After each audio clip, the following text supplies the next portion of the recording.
Welcome to the Elvis Presley channel. Elvis never died, as his influence is still apparent today. Sometimes people wonder if he would have lived longer if he had managed himself better. Elvis led a life that was sometimes fast and sometimes reclusive. Pity that he died a victim of his own self. Why Elvis Presley almost killed his girlfriend. Make sure to watch the video until the end, and if you are new here, don't forget to join our wonderful community by subscribing to the Elvis Presley channel. The dark side of Elvis you never knew existed. Elvis had a dark personality that no one knew of except those close to him. The man had an issue with rage, fueled by jealousy. An example of his jealous rage was when he almost killed his girlfriend, Linda Thompson, at the time, in a fit of simmering rage. Linda had called one of Elvis's aides cute, or, in her exact words, good-looking guy. Suddenly, while leaving the bathroom, something whizzed by her, and it turned out it was a bullet. She was informed that Elvis was doing a little target practice by one of the aides, who ensured she was okay. Looking at where the bullet passed, Linda realized if she had remained in the bathroom, she might have died. Elvis apologized to her, saying he didn't know the bullet would pass the wall, nor did he know she was in the bathroom. His jealous rages may or may not have been influenced by the drugs he had so much indulged in when he began to hit his career peak. His reliance on drugs got so bad that his stepbrother, David Presley, wrote in his memoir, My Brother Elvis, The Final Years, that he was more or less Elvis's nanny than his bodyguard. David wrote that in his role as a bodyguard, he or any other designated person was to watch Elvis around the clock, since he was taking so many drugs that he spent more time completely obliterated than not. They had to, because if they didn't, Elvis could die. The stepbrother revealed Elvis had a schedule of drugs. He said whoever was watching Elvis had to make sure that the drugs didn't kick in before he was done eating and put him to sleep, or else he risked choking to death, of which he had a couple of close calls. Sometimes he had to reach into Elvis's throat to remove food when the drugs kicked in while Elvis was eating. He wasn't the only person who saved Elvis from dying when he was eating. The woman he dated after divorcing Priscilla, Linda Thompson, had done the same too. Linda claimed she had to be vigilant to prevent him from accidentally overdosing. She added that the routine went on for so long that she lost herself and failed to look after herself. The event that shook Linda so much was when she stopped watching Elvis to wash her face, and before she got back he had his face first in a bowl of chicken noodle soup. She became frantic and launched into a rescue mission to help Elvis live. The drugs had worked hard and fast, and Elvis had completely passed out, and appeared as if he was dead. Linda cleared the food from his throat and tried to rouse him, but when he wouldn't wake she injected him with Ritalin, as ordered by the doctor in case of such an event. While she was assured that Elvis would be fine, she sat awoke by him, and when Elvis woke, her relief was only temporary, as Elvis told her of his dream where he was dying. Who knew that Elvis saw the future? Rogan Cohen was onto something when he said never underestimate the human capacity for delusion. Perhaps if Elvis wasn't delusional, he would have spent a longer time on Earth and wouldn't have met President Nixon and expressed his desire to be a figure in the war against drugs, while, as some people claim, Presley himself was as high as a kite. After all, Elvis didn't smoke weed, crack, or use heroin. He only took prescription drugs. After all, what harm could they do? Who knows, maybe his desire to meet President Nixon and become a secret agent against the forces of drugs was influenced by those prescription pills he loved so much. Once the idea of meeting President Nixon settled into Elvis's mind, there was nothing else that would stop him. Presley had a stubborn streak that not even his wife or father could break at times. That stubbornness led him to visit the Oval Office in what has been described as a bizarre, awkward meeting. The events that led to that iconic December 21st, 1970 visit began right from Presley's Graceland mansion back in Memphis. For someone that came from poverty, Elvis didn't learn frugality when he hit his money as the sensational kick of rock and roll. He gave charitably and spent on things that made little sense to no one else but him. A few days before the 21st of December 1970, Elvis had gone on one of his lavish spending sprees. Already he had a large collection of guns, police badges and cars, but Elvis was feeling the mood of the season a little bit too much. He got more guns, 32 handguns to be precise, and bought 10 Mercedes-Benz cars. His recklessness didn't impress his father and the only woman he married, Priscilla, and they let it be known to the king. He may be a king to his adoring fans, but he was his father's son and his wife's husband. He was accountable to them, and he knew it. Not willing to admit he was wrong, the king angrily left, not willing to participate in any intervention. Presley drove himself to the airport. Anger let him forget the droves of fans that had flocked to him, and took the next flight to Washington. He packed some of his guns and collection of police badges to Washington, but he left for Los Angeles shortly after. At this point he had one goal in his mind, getting a badge from the Federal Bureau of Narcotics and Dangerous Drugs. Out of everything he could have, what he wanted was a narc badge. Elvis could be a child with his view of things, as Priscilla later revealed in her book, Elvis and Me. The narc badge represented some kind of ultimate power to him. With the Federal Narcotics badge he believed he could legally enter any country, both wearing guns and carrying any drugs he wished. Elvis got to the airport in Los Angeles around 3 in the morning, as Jerry Schilling, a long-time Elvis staff member, recalled. Elvis called and asked me to pick him up at the airport. No sooner than Elvis got to Los Angeles, he decided to return to Washington and asked Schilling to accompany him. Schilling claimed, "He didn't say why, but I thought the badge might be part of the reason." Perhaps he witnessed the reported conversation between Elvis and Californian Senator George Murphy. Murphy gave Elvis the idea that he could write to the president and offer to use his image in the war against illegal drugs. That way Elvis could get the elusive federal badge.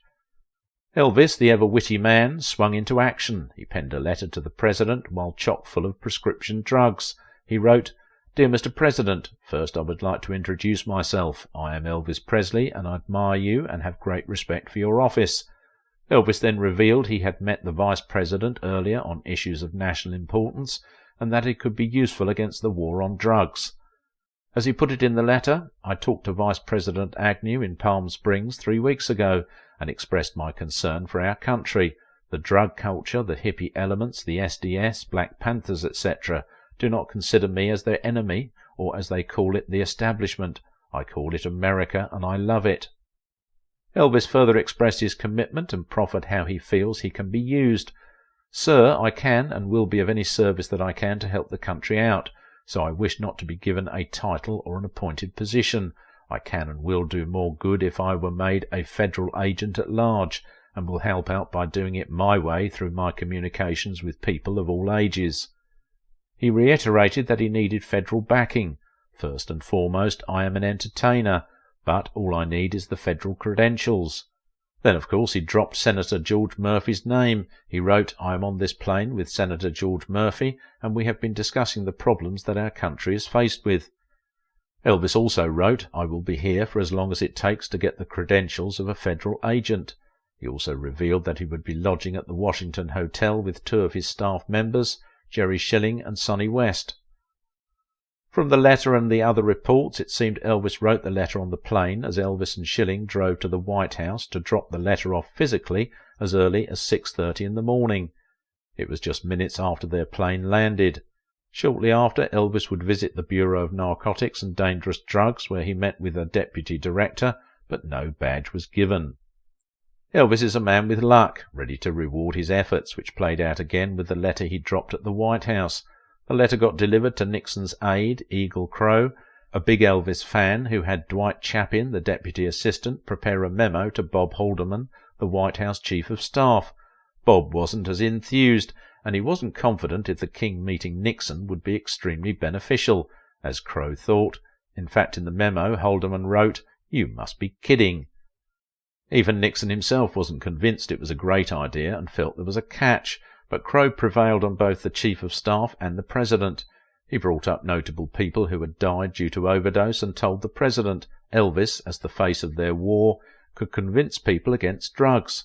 Nixon agreed, and the meeting of the avatar of order and the face of rebellion was arranged. Elvis dressed in a splendid purple velvet suit that showcased every bit of his flamboyance. Elvis did come with a gift, a Colt .45 pistol, mounted in a display case. The gun had adorned the walls of his Los Angeles house, and considering how Elvis loved his guns, it wasn't a cheap gift to give. As expected, the Secret Service wouldn't let him take the gun to meet the president. Also Sonny, who had come to join them from Memphis, and Schilling were told to wait as Elvis proceeded.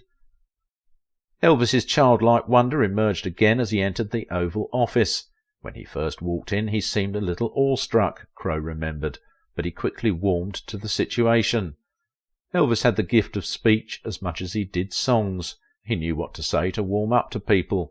Elvis discussed issues concerning American youths with the president and how the administration could reach out to them. He talked about Las Vegas before settling into what he really wanted.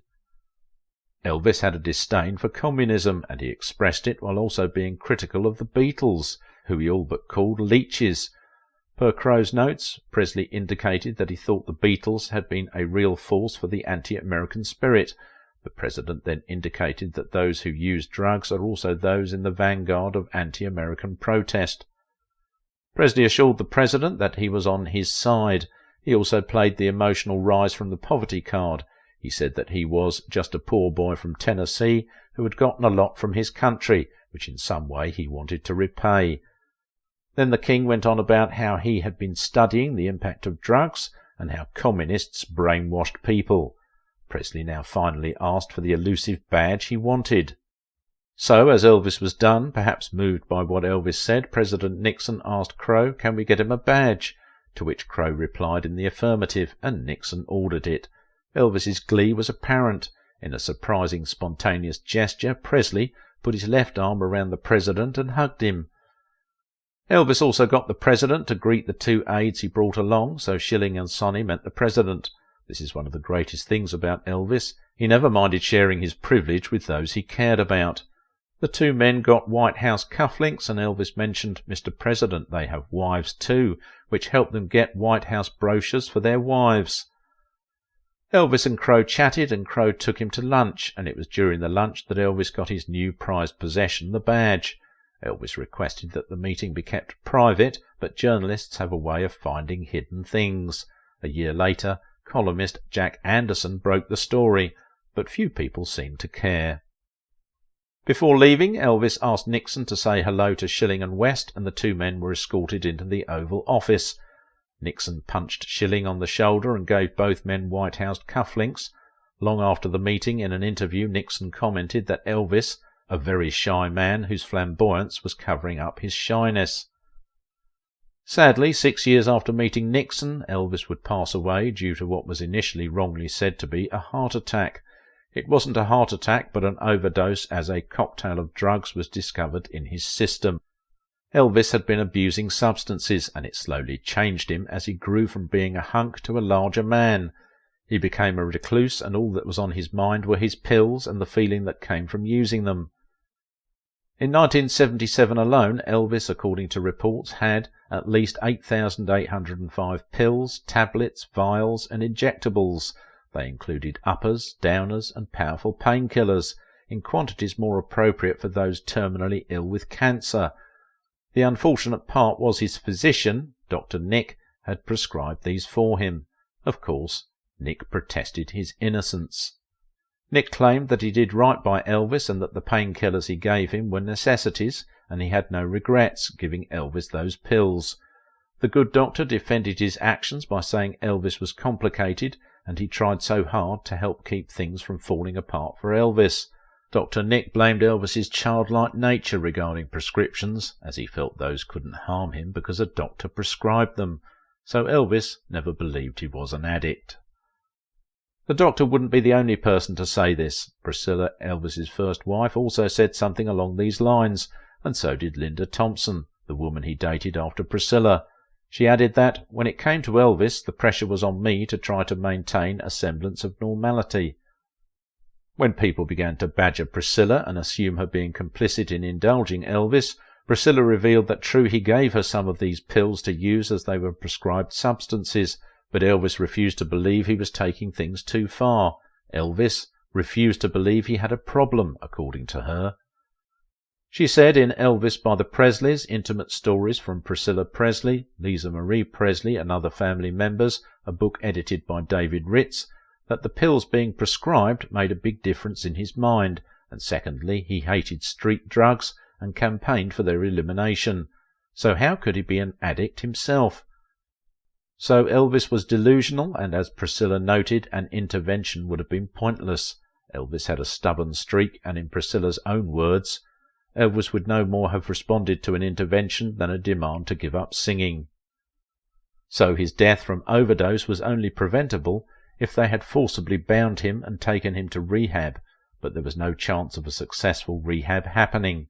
The only chance of it happening would be Elvis himself acknowledging something was wrong with him, but he didn't, and as such he died in his prime, alone and chock full of pills. None of Elvis's relationships were easy. Why was Elvis Presley's marriage with Priscilla destined to fail? Watch this video.